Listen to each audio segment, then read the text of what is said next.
Good morning, students. Welcome to the class.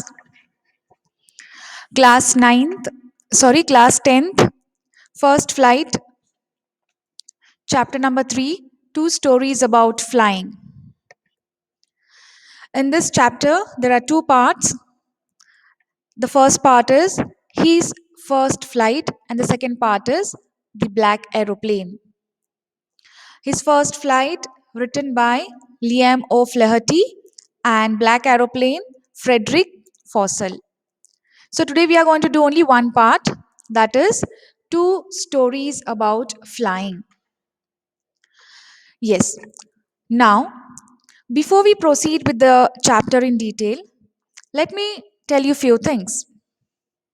What is the theme of this lesson?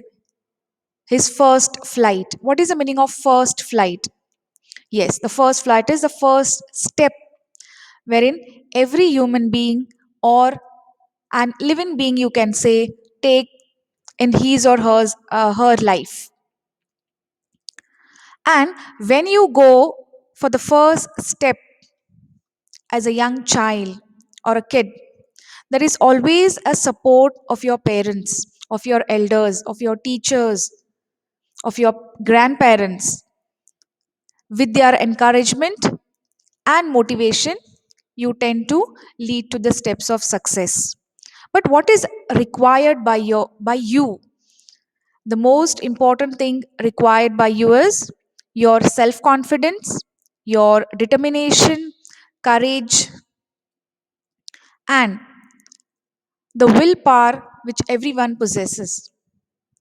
This is very, very important to move towards the steps of success. These two stories tells us about dealing with fear and inhibition, as the title suggests. That is, it is a compilation of two stories, as I said, his first flight and the black aeroplane. In both the parts, you're going to see how we deal or how we have to deal with fear, living behind all the fear, and just step towards our motive, towards our aim, towards our goal with self confidence and determination.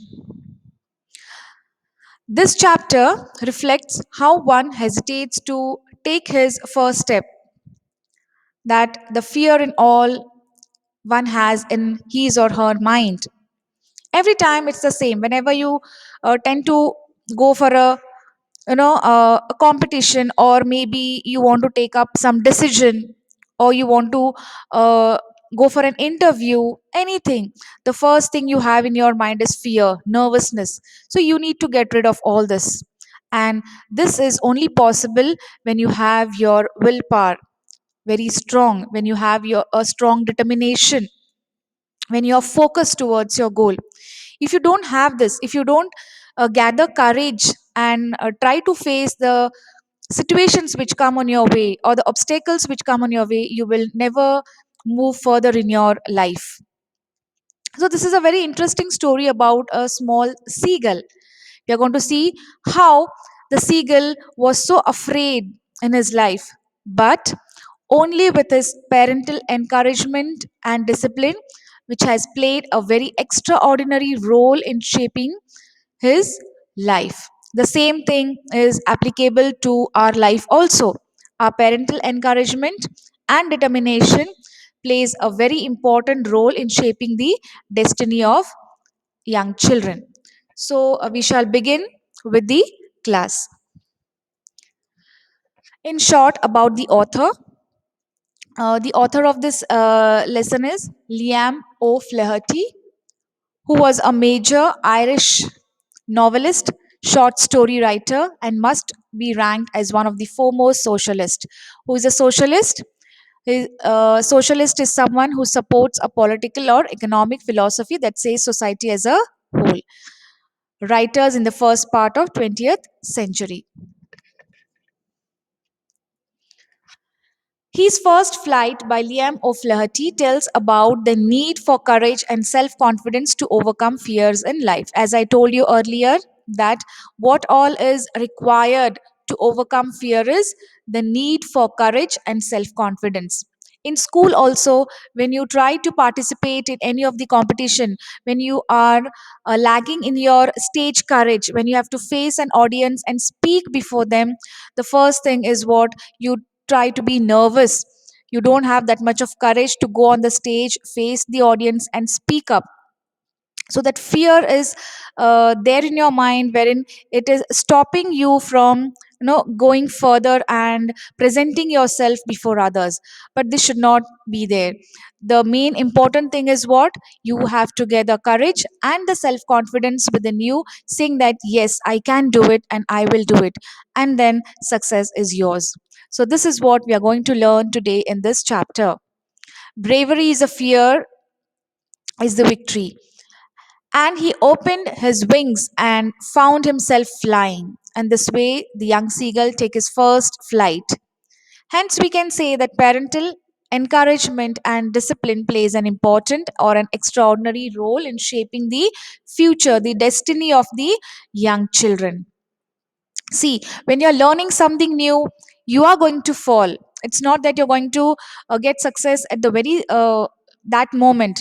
Maybe you're learning a cycle, you're learning to ride a vehicle. It's not that you're going to climb up and you become an expert on that. You will fall, you will get hurt, but that doesn't mean that you have to give up. You have to try, you have to be brave enough to accept that situation, saying that yes, I will do it the next time. And then you will definitely get success when you try. So here also the same thing, the little seagull, he's very scared to take his first flight, but we will see how his parents encouraged him, and he was successful in taking his first flight. So, the seagull conveys a message of self confidence, motivation, and self reliance. That is a self standing. You need to be independent. You need not depend on anyone. Now, you all are very young, you are dependent on your parents, on your elders. But once you step out in the world outside, so what is going to happen? You have to stand by yourself. You need to fight for your rights. You need to move further, take up your own decisions.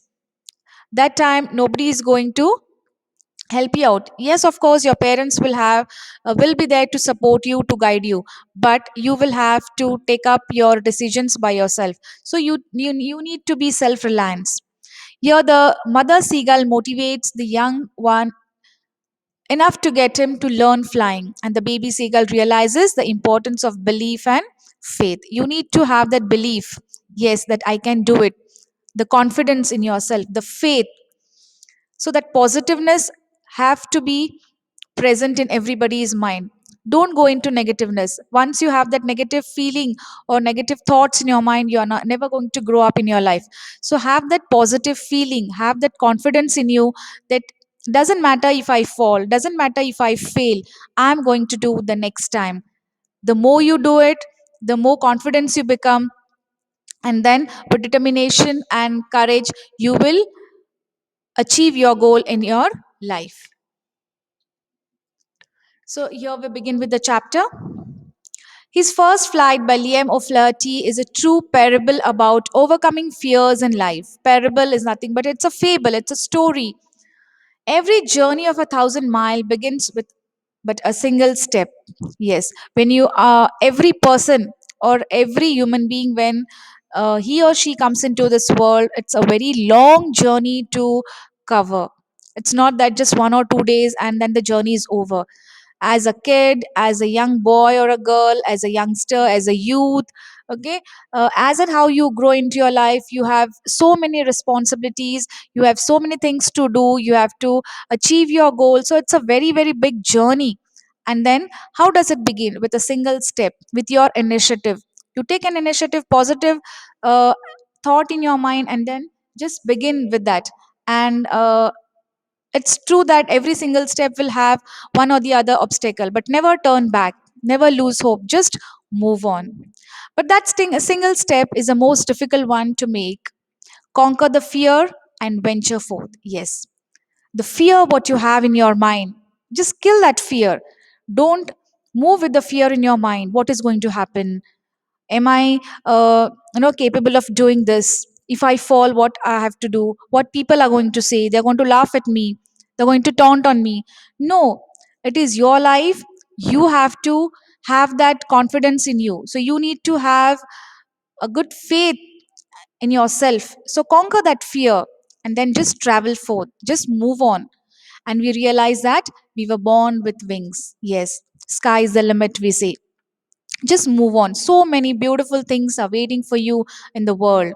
You only have to just move on, leaving all behind your fear and your negative thoughts. The young seagull looked down desperately, very eagerly, at the vast expanse of the sea that stretched down beneath the ledge. Okay, so the young seagull, it wanted to fly. It was very small, it was very young, but it had that fear in the mind. It was eager to fly at that vast sky, that stretched down beneath the ledge. But what happened? It was scared. It had that fear in the mind. If I fall down, who's going to look after me? If I fall, I'll get hurt. I might not survive. So these all things came into his mind, and it just went and sat at the edge of the ledge, and then again it used to move back because it did not wanted to take his first flight. It had that fear in his mind. So that fear was stopping him to take his first flight. He was hungry. His parents had flown away along with his brothers and sisters, leaving him alone on the rock without food. Now he had brothers, sisters, he had his parents, a very good family. And this seagull was the youngest. And he could see that the parents were flying. They were moving from one end to the other. They were flying without any fear. They were confident. They used to collect the food, they used to eat. But this little seagull was so hungry that it was not even having that initiative of taking his first flight and move on and take something to eat, fulfill his hunger. It was just waiting so that his mother could come along with some food and feed him. They all could fly, and but he could not. He had tried several times to run forward to the brink of the ledge and flap his wings. So every time he used to come towards the brink, that is the edge of the ledge, okay, that big rock sort of. So till the end, he used to come, and then again he used to move back, looking at the uh, vast sea and the waves which were moving. Okay, he used to look at him and he used to go behind. See, children, it happens at times when you learn swimming. If you have that water phobia for water, no, that's fear in your mind, you will never learn swimming. Every time you go on the bank, you try to, like move into the water slowly, and again you move back. That means you are not confident enough to get down into the water and try to just try to swim. The same thing happened with the seagull. It used to come near the brink and again flap his wings and then again turn back. Every time he used to do the same thing. Several times he tried, but it was not possible for him to take his first flight only because of that fear what he had in his mind. But he became afraid. He was certain that his wings would not support him. His parents had tried countless times to make him fly, but for life, for him, he would not make any attempt. When a small child is learning to walk, what does the parents do? Okay, it doesn't just leave him. They try to encourage, they try to motivate the child to move. They might give one finger, and holding that finger, the child may step one, then two, then three, and slowly, slowly he starts walking. But what if the child is not trying? What if the child is afraid of stepping? He will never learn to walk. The parents are the ones who are the good supporters, who support and who guide their children to you know grow and accept the good things in their life, or to learn some good things in their life. The same thing, his parents also tried countless times, n number of times, several times, to make him fly. But what was the thing? He never made an attempt. It is you have to make attempt. It was a seagull who had to try. They were giving their helping hands to him. Come on, start. We are there to help you out. You're not going to fall. We are there to hold you. We are there to help you out. But no, he did not try. He did not make any attempt. So, without making an attempt, how can a person, or how can a living being come up in his life? The same thing happened to the seagull. How he could come up in his life without trying? You attempt an exam, you fail. But that doesn't mean that your life is over. Why you have to give up? Try again, make an attempt, work hard, you will definitely pass. But only thing, it has to come from you, not from others. Parents are there to help you, teachers are there to help you. Everything is possible. But one thing, you have to have that self confidence and faith in yourself that yes, what if I failed once? I will try and I'm going to pass the next time. So, this is called something positive that you need to create among yourself. He felt that he was going to starve to death on his ledge because he did not get any food. He was waiting for the mother to get food and feed him because he cannot go because he was scared, and he was just waiting anybody could come and feed him, but nobody came. Why? Even his mother was not looking at him. She was tearing a piece of fish with her beak. So she was just uh, you know some steps away from him, and she was provoking him to come to him and take the piece of fish which she had in her beak. She did not want to go and feed him because now she wants her child to be independent. How long she's going to feed him? She wants him to have that confidence in him and fly off and then move away freely in the open sky. So she was tempting him, she was making him tempt. At looking at the food, the seagull may try to at least fly, but he was so scared, and he started thinking that he's going to starve to death because he did not have anything, and he was very very hungry. The sight of food maddened him. Madden means he was, only a few steps away. His mother was sitting and she was tearing the piece of fish with her beak, and he could see that he wanted to have it, but that fear what was there in its mind, it was stopping him. No, you don't go, you're going to fall, you're going to hurt yourself. So that was making him wait and not move further. But that hunger what he had in his uh, in him started making him mad. So he's saying, I'm hungry and I have to go and eat, otherwise I'm going to die here. He cried at her, but she just screamed back mockingly. He started crying means he started making that sound sort of, he come, you come and feed me. But what did she say? She just screamed him back mockingly, just making fun, saying, if you want, you come, otherwise you stay there only.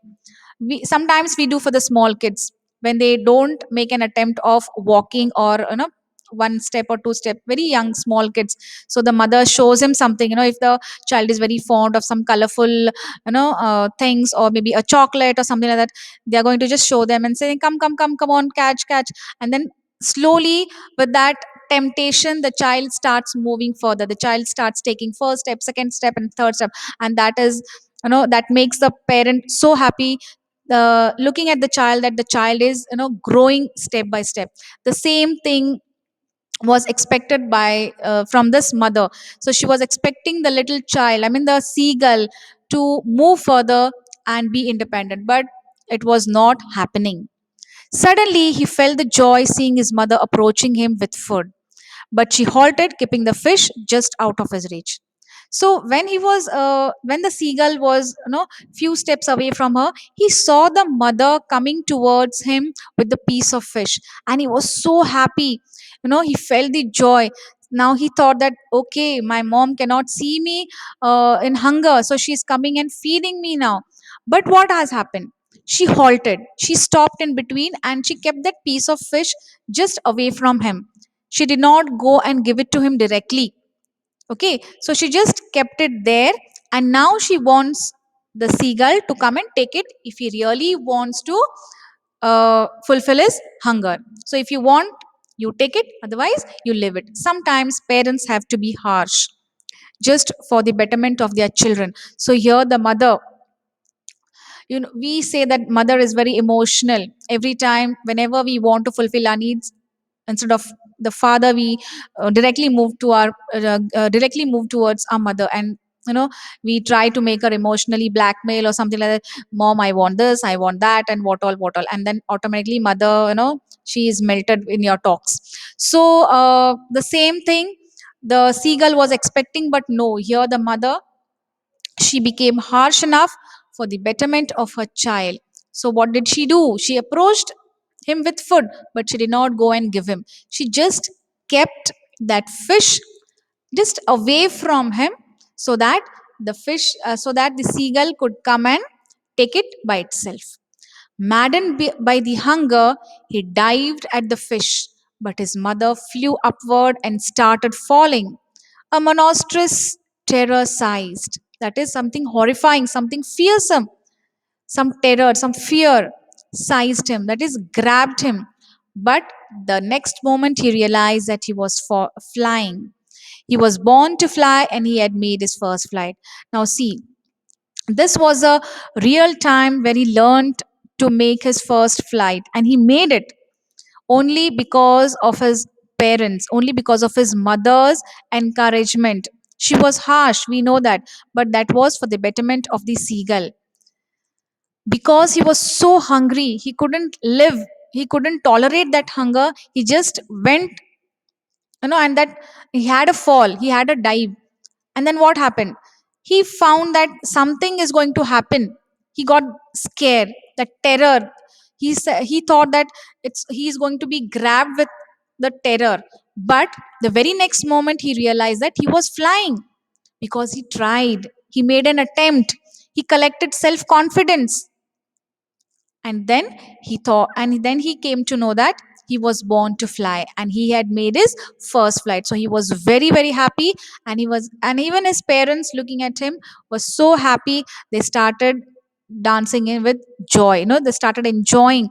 They were so happy to see the little child, that is, this little seagull, flying and taking his first flight. In fact, the mother seemed to be well aware of the Chinese proverb: give a man a fish and you feed him for a day. Teach a man to fish and you feed him for the lifetime. Very well said. A very deep meaning this proverb has.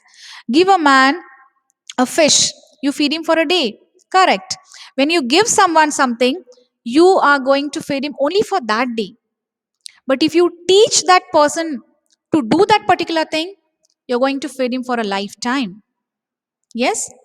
When you don't know fishing, you cannot say that, okay, come, I will give you and you do it. But it's how long it's going to be with that person? One day, 2 day? But if you teach that person to fish, he is going to learn, and that is going to feed him for the lifetime. So, teaching someone is important rather than giving someone something. You can give 1 or 2 days, not every day. If you don't know to cook, one day your friend might call you, another day another friend might call you, maybe a couple of days you might go to every friend and fulfill your hunger.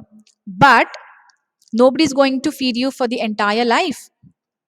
But if your friend teaches you to cook, whatever it is, rice, dal, chapati, whatever, that is going to help you for your lifetime, because you're not dependent on anyone.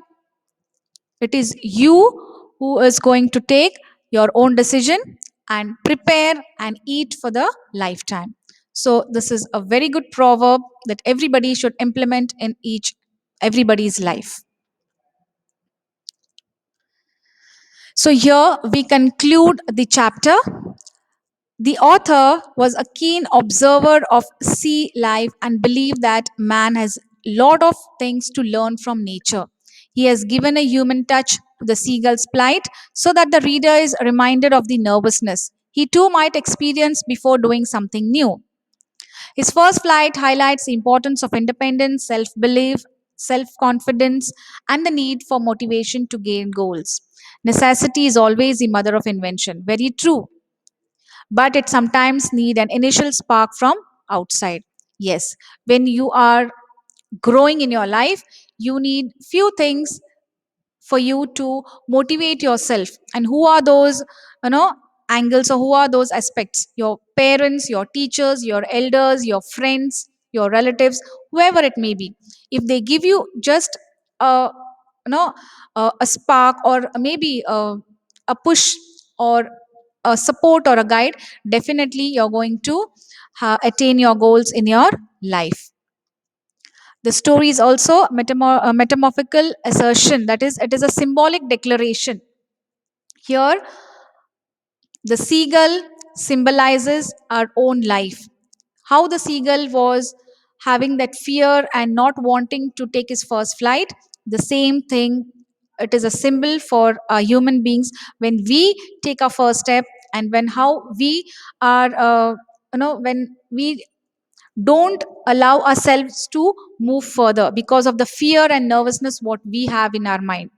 So how the seagull has taken an initiative of flying, how their parents has motivated him to move further, the same thing we have to do it in our own life.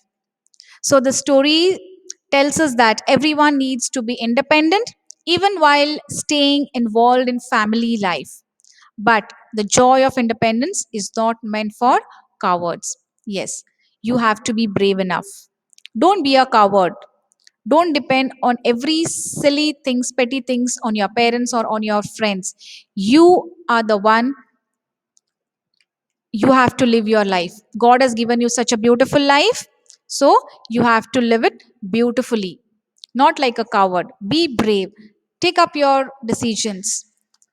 Live your life beautifully. Have that self confidence and see how the life becomes beautiful for you to live in. So, this is the end of the chapter. I hope you all have understood. Please go through the textbook, read the chapter, find out the meanings, take a dictionary and sit along with you. Whichever new words you face, just try to find out those new word, the meanings of those new words, and write it in your textbook with a pencil. Clear? I will be sending the notes in the app very shortly. So, thank you very much.